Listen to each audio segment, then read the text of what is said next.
সমুদ্রের গভীরে এমন এক রাজ্য ছিল যেখানে সূর্যের আলো ঠিকভাবে পৌঁছাতে পারত না। সে রাজ্যের নাম ছিল নীলমায়া জলরাজ্য।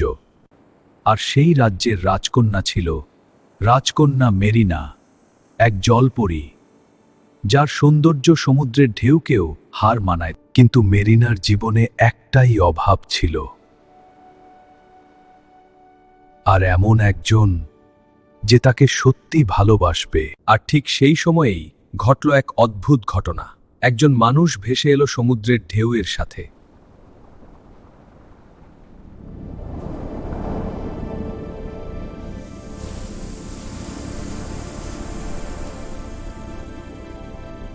মেরিনা নিজেকে আটকাতে পারল না। অচেতন অবস্থায় অশোককে ভেসে যেতে দেখে সে দ্রুত এগিয়ে গেল তাকে বাঁচাতে। সে অশোককে টেনে নিয়ে যায় এক নির্জন দ্বীপে, নরম বালির উপর তাকে শুইয়ে দেয়, আর চুপচাপ তার দিকে তাকিয়ে থাকে মেরিনা। যখন অশোক চোখ খোলে, সে দেখে তার সামনে এক অপরূপা মেয়ে, নীরবতায় ভরা এক অচেনা সৌন্দর্য। মেরিনা লজ্জায় পানির মাঝে আধা লুকিয়ে থাকে। তার চোখে ছিল দ্বিধা আর অচেনা অনুভব। আর অশোক চুপচাপ তাকিয়ে থাকে তার দিকে। অশোক অবাক হয়ে তাকিয়ে থাকে। তুমি তুমি কে? আমাকে বাঁচিয়েছ তুমি? মেরিনা লজ্জা মিশ্রিত হাসি দিয়ে বলে, আমি শুধু একটা স্বপ্ন। তুমি সুস্থ হয়ে যাও। পরের কয়েকদিন মেরিনা প্রতি রাতে আসত। অশোক, তুমি কেমন আছো? ভালো মেরিনা, তোমার গল্প শুনতে চাই। সে অশোকের সাথে গল্প করত। আর ধীরে ধীরে গড়ে উঠছিল এক অদ্ভুত বন্ধন। তোমার গলার আওয়াজ যেন সমুদ্রের মধুরতম সুর। তুমি কি সত্যি কোনো দেবী? মেরিনা একদিন সাহস করে পুরোপুরি বেরিয়ে আসে। আমি জলপরী, কিন্তু তোমাকে দেখার পর থেকে আমার জলের রাজ্যে আর মন বসে না। অশোক প্রথমে ভয় পায়, তারপর তার চোখে পানি চলে আসে। তুমি যত সুন্দর ততই অসম্ভব। আমরা দুজন কখনো এক হতে পারবো না। মেরিনা কাঁদতে কাঁদতে বলে, আমি চাইলে মানুষ হতে পারি, কিন্তু তার জন্য আমাকে আমার সবচেয়ে দামি জিনিসটা দিতে হবে, আমার গানের ক্ষমতা। গান হারালে আমি চিরকালের জন্য বোবা হয়ে যাব। মেরিনা তার বাবা রাজা ভারুনের কাছে গিয়ে বলে, বাবা, আমি মানুষ হতে চাই। রাজা রেগে বলেন, এটা পাগলামি। মানুষেরা আমাদের শত্রু। তুমি যদি মানুষ হও তাহলে আর কখনো জলে ফিরতে পারবে না। আর যদি সেই মানুষ তোমাকে ছেড়ে যায় তাহলে তুমি সমুদ্রের ফেনায় পরিণত হয়ে যাবে। মেরিনা তবু রাজি হয়। সে তার গান উৎসর্গ করে। এক ঝলক আলোয় তার লেজ দুটো পায়ে পরিণত হয়, কিন্তু সে আর কথা বলতে পারে না, শুধু চোখ দিয়ে কথা বলে। সে অশোকের কাছে চলে যায়। অশোক তাকে দেখে অবাক হয়ে যায় আর শক্ত করে মেরিনাকে জড়িয়ে ধরে। সে মেরিনাকে তার গ্রামে নিয়ে যায়। মেরিনা তার জন্য রান্না করে, যত্ন করে, কিন্তু কোনো কথা বলতে পারে না। অশোক তাকে খুব ভালোবাসে। কিন্তু গ্রামের লোকেরা সন্দেহ করে, এই মেয়েটা কোথা থেকে এলো, কেন কথা বলে না। একদিন গ্রামে এক ধনী ব্যবসায়ীর মেয়ে লাবণ্য আসে। সে খুব সুন্দরী এবং মিষ্টি করে কথা বলতে পারে। লাবণ্য অশোকের সাথে অনেক সময় কাটায়। এই গ্রামটা কত সুন্দর, তাই না অশোক? হ্যাঁ, কিন্তু তুমি তার চেয়েও বেশি সুন্দর। হাসে গল্প করে। অশোক ধীরে ধীরে লাবণ্যের দিকে আকৃষ্ট হয়। তুমি আমাকে অনেক ভালোবাসো, কিন্তু আমি তোমার সাথে কথা বলতে পারি না। লাবণ্যের সাথে আমি সবকিছু শেয়ার করতে পারি।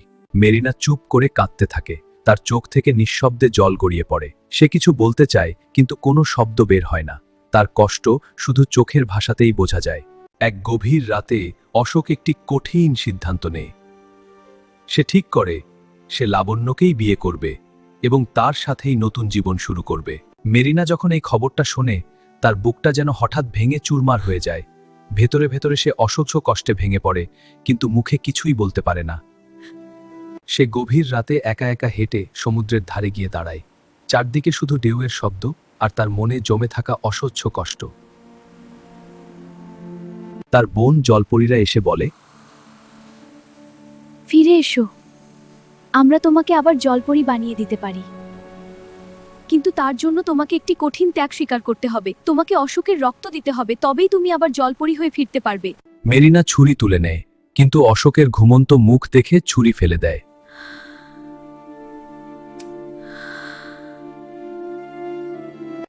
সে ভাবে, আমি তাকে ভালোবাসি, তার ক্ষতি আমি করতে পারবো না।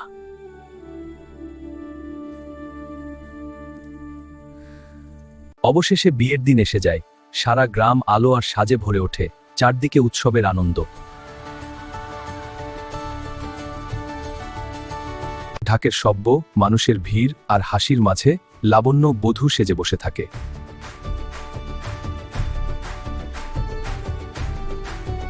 চারপাশে আলো, মানুষের ভিড় আর আনন্দের মাঝে অশোক বরের সাজে ধীরে ধীরে মণ্ডপের দিকে এগিয়ে আসে।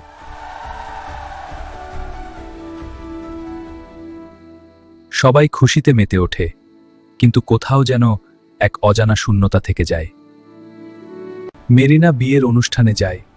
সে অশোককে শেষবারের মতো দেখে। তার চোখ দিয়ে ঝরঝর করে পানি পড়ছিল। হঠাৎ করে আকাশ ধীরে ধীরে কালো হয়ে যায়, বিদ্যুৎ চমকায়, মুহূর্তেই চারপাশের আলো নিভে গিয়ে এক গভীর ছায়া নেমে আসে। রাজকন্যা মেরিনার শরীর ধীরে ধীরে ফেনায় পরিণত হতে থাকে। অশোক তখন সবকিছু বুঝতে পারে, আর মুহূর্তেই তার চোখের সামনে পুরো সত্যটা ভেঙে পড়ে। সে বুঝে ফেলে সে আসলে কি হারাতে চলেছে। মুহূর্তের মধ্যে তার ভেতরে আতঙ্ক ছড়িয়ে পড়ে, তার বুক ভয়ে ও কষ্টে কেঁপে ওঠে।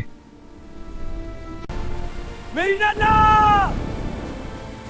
মেরিনা না! না! মেরিনা! না, না! আমি তোমাকে ভালোবাসি। আমি বুঝতে পারছি আমি অনেক বড় ভুল করে ফেলেছি। আমাকে তোমার কাছ থেকে দূরে সরিয়ে দিও না। কিন্তু ততক্ষণে অনেক দেরি হয়ে গেছে। মেরিনা ধীরে ধীরে সমুদ্রের ফেনার সঙ্গে মিশে গেছে। সুদ ঢেউয়ের শব্দটা কানে বাজতেছে। অশোক প্রতিদিন সমুদ্রের ধারে বসে থাকে। সে মেরিনার নামে গান গায়।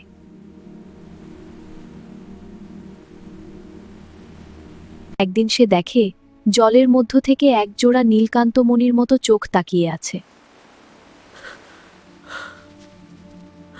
প্রেম কখনো মরে না। কেউ কেউ ভালোবাসার জন্য নিজেকে শেষ করে দেয়, আর কেউ সারা জীবন সেই ভুলের শাস্তি পায়।